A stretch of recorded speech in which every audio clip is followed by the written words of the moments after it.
नमस्कार।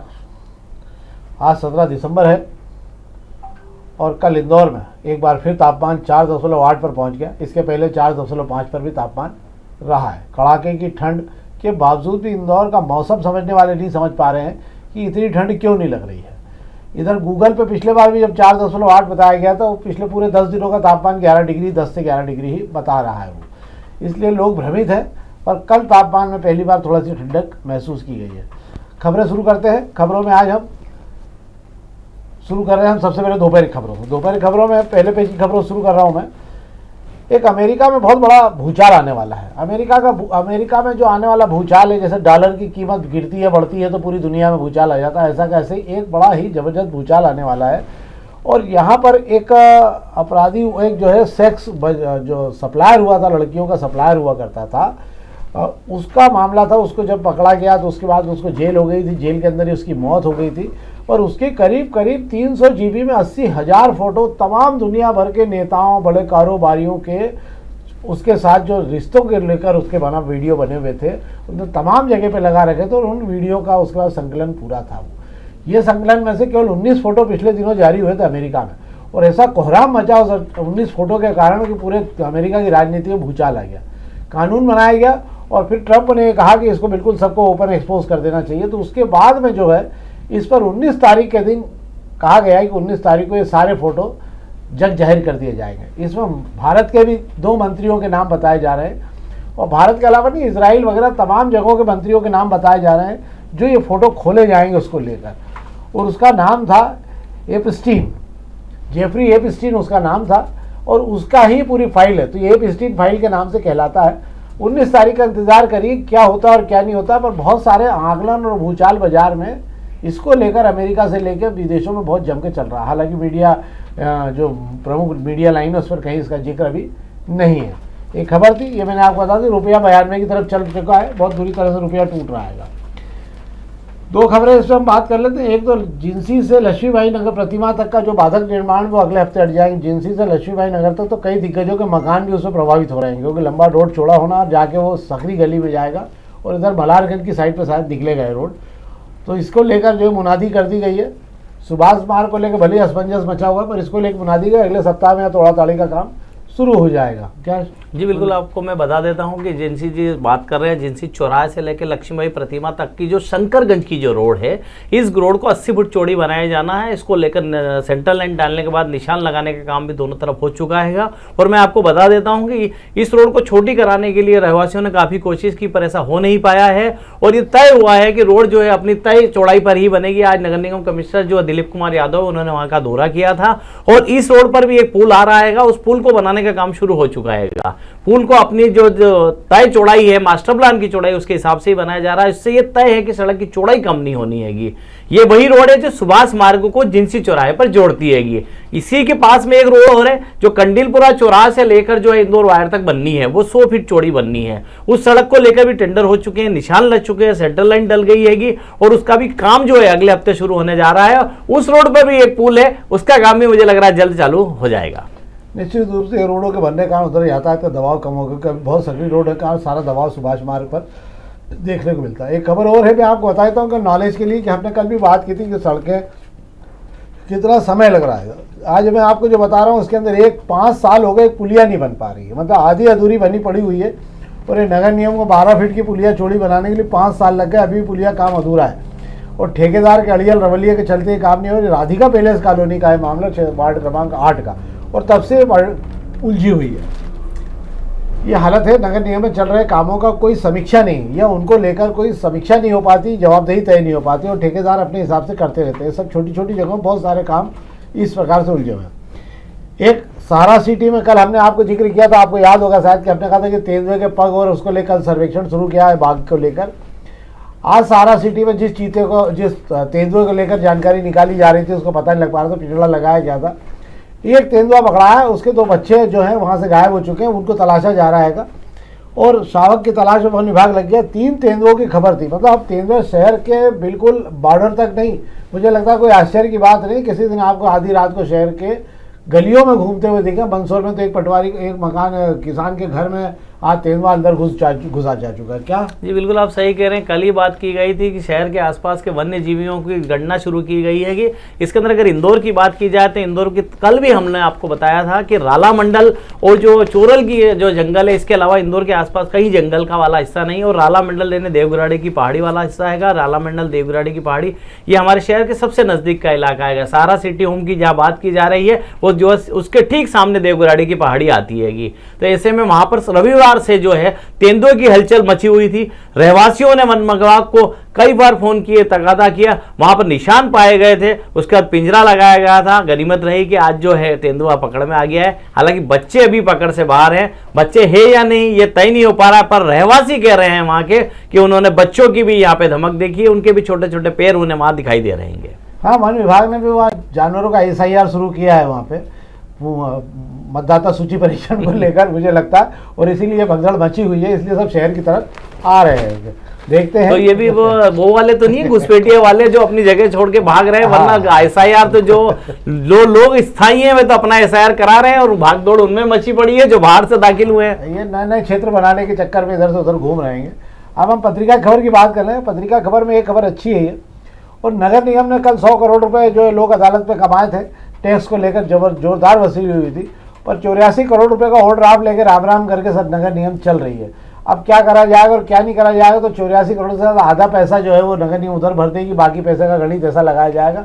अब डेवलपमेंट का काम नहीं, जो आ रहा है पैसा उसको आपको कर्ज और जो ओडी उठा रखी है उसको देने में जा रहा है। ठेकेदारों के भुगतान का मामला अभी भी गंभीरता से पूरा नहीं हो पाया। क्या माने? जी बिल्कुल आप सही कह रहे हैं। लोक अदालत में इंदौर नगर निगम ने इतिहास बनाते हुए 100 करोड़ रुपए से ज्यादा वसूले, और इसका सबसे बड़ी राहत भरी बात यह रही कि IDA से साल भर बाद पैसा आया। 31 करोड़ रुपए कमिश्नर दिलीप कुमार शर्मा, जो दिलीप कुमार यादव इन्हें सीधे भोपाल से दरवाजा खटखटाकर IDA से लेकर आए हैं। ये बड़ी उपलब्धि रही है कि बात कर रहे हैं कि बड़े बकायेदारों की वसूली की, बड़े बकायेदारों की सूची तैयार हो गई है, हर जोन के लिए सूची तैयार है। अब उनके यहाँ दस्तक देकर सीधी तालाबंदी की कार्रवाई की जाएगी। कमिश्नर ने 2 टीम भी बना दी है कि जिन लोगों ने टैक्स भर रहे हैं या जो लोग नहीं भर रहे हैं, हकीकत में वे मौके पर कितनी संपत्ति पाई जा रही है उसकी जांच के लिए 2 दल बना दिए गए हैं जो अलग अलग जोन में जाकर इसकी जांच पड़ताल भी करेंगे। अब हम खबर में बात कर लेते हैं अग्निबाण खबर की। मौसम ने फिर करवट ली और तापमान 5 डिग्री से फिर नीचे आ गया।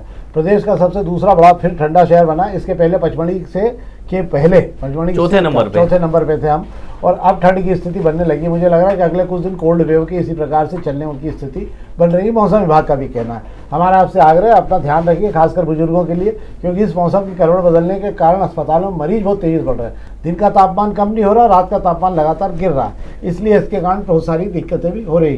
जी बिल्कुल आप सही कह रहे हैं कि इधर का जो मौसम है या यह कहते हैं कि पारा जो है वो चमका रहा है। कैसे चमका रहा है? दिन में आपको तपाता है, रात को ठंडक दे देता है, और ठंडक भी ऐसी ठंडक के रिकॉर्ड तोड़ ठंडक हो जाती है।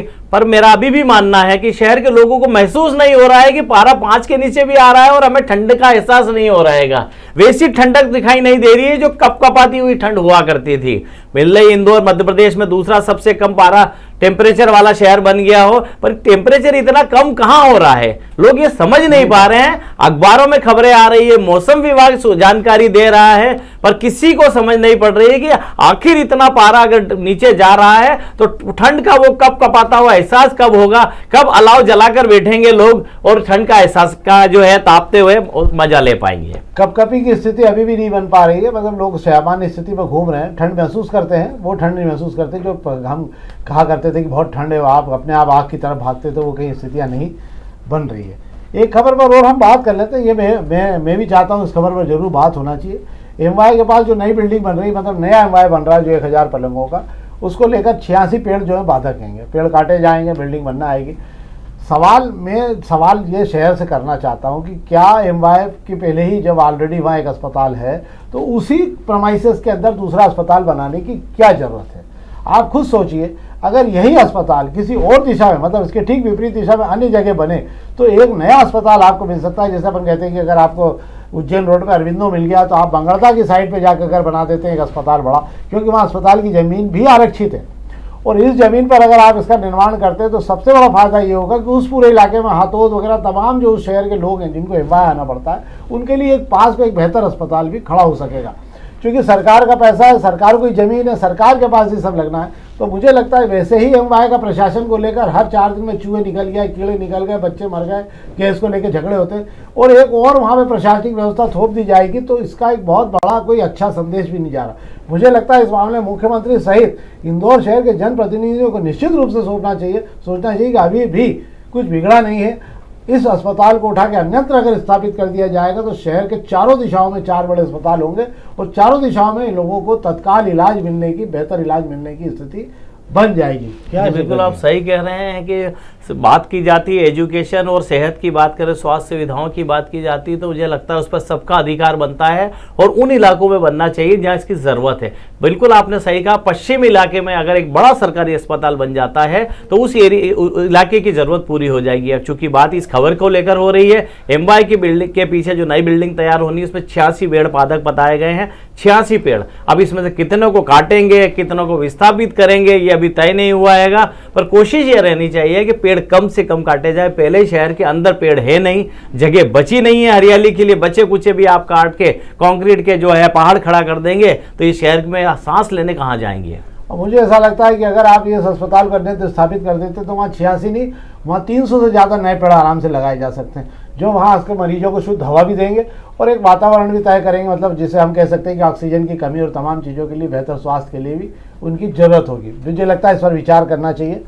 एक और खबर हम बात कर लेते हैं। 110 करोड़ का बस टर्मिनल जो बनना था, प्राधिकरण जो बना दिया है, उसको चलाने के लिए कोई भी तैयार नहीं हो रहा और वह बोझ हो गया प्राधिकरण के लिए भी, क्योंकि वहाँ से कोई तैयारी नहीं है, बसें चलने को कोई तैयार नहीं है, उसके कारण बड़ी सारी दिक्कतें हो रही है और 110 करोड़ रुपए पानी में जाते दिख रहे हैं। क्या बिल्कुल आप सही कह रहे हैं कि जो बात कर रहे हैं जिस बस टर्मिनल की MR10 पे जो बना उस बस टर्मिनल की बात कर रहे हैं, 5 बार टेंडर होने के बाद भी कोई उसे चलाने में दिलचस्पी नहीं दिखा रहा। यही हाल जो है नायता मुंडला बस स्टैंड के भी है, उसको चालू तो कर दिया गया था पर 4 दिन बाद वो 4 दिन की चांदनी दिखी। उसके बाद में बात कर लें AICTSL की जो बसें ही वापस अपनी जगह पर आ गई, प्राइवेट ऑपरेटरों की तो बात क्या की जाए।